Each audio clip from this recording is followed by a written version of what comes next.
Warren Buffett and Charlie Munger have spent half a century buying companies and then leaving them alone. The do-nothing secret to their success.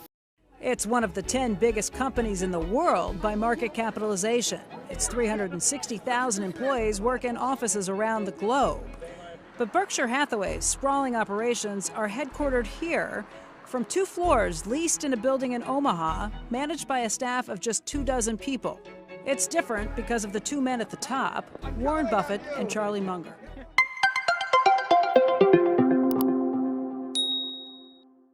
So how does life change post-pandemic? How does work change? And how does it go back to normal, I guess? What do you think happens? Well, I think a lot of business travel will never come back.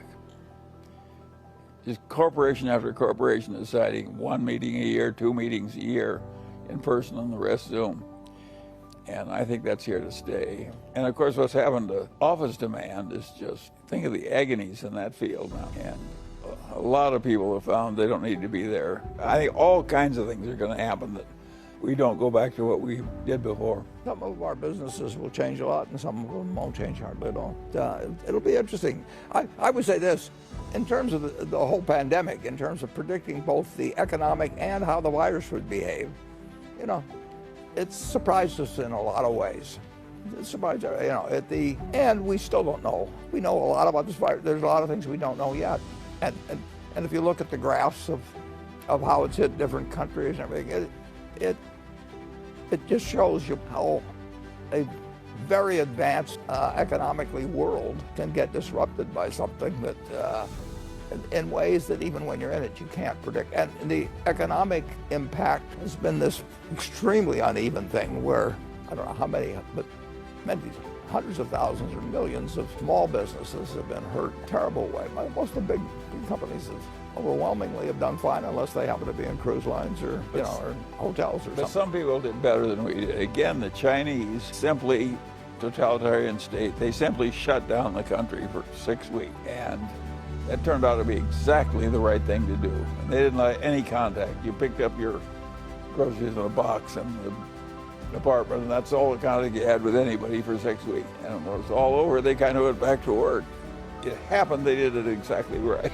But a lot of there are other cases of shutdowns, and the shutdowns really, they thought they were model examples, and then now they're experiencing problems. And then you had other countries, you know, you had other countries like Sweden. Sweden says we're not going to do it, and they seem to be working fine for a while, and then this has been very, very, very unpredictable. Very difficult. And it's not over.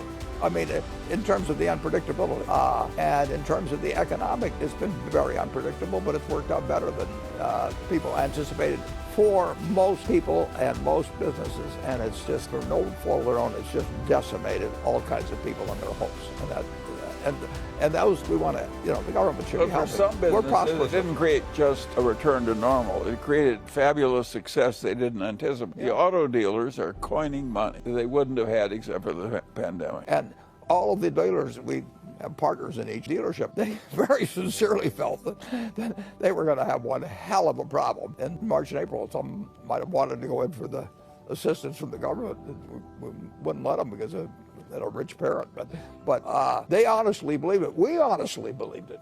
We didn't know what was going to happen with NetJets in terms of the demand, and it's just been different than a lot of people thought. The banks were scared stiff in the middle of March. I mean, they saw everybody taking down their lines of credit. Why do people take down their lines of credit when they don't need it? Because they're afraid it won't be there next week.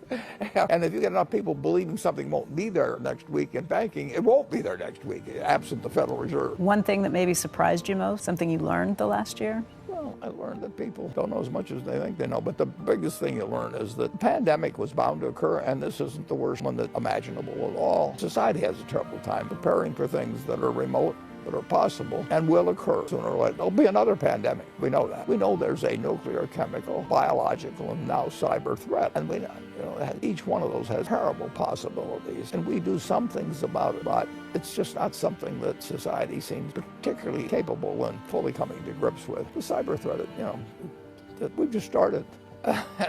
and look at the damage that's already been done. Charlie and I have been ungodly lucky in many ways, but the luckiest thing was actually being around at this time and place.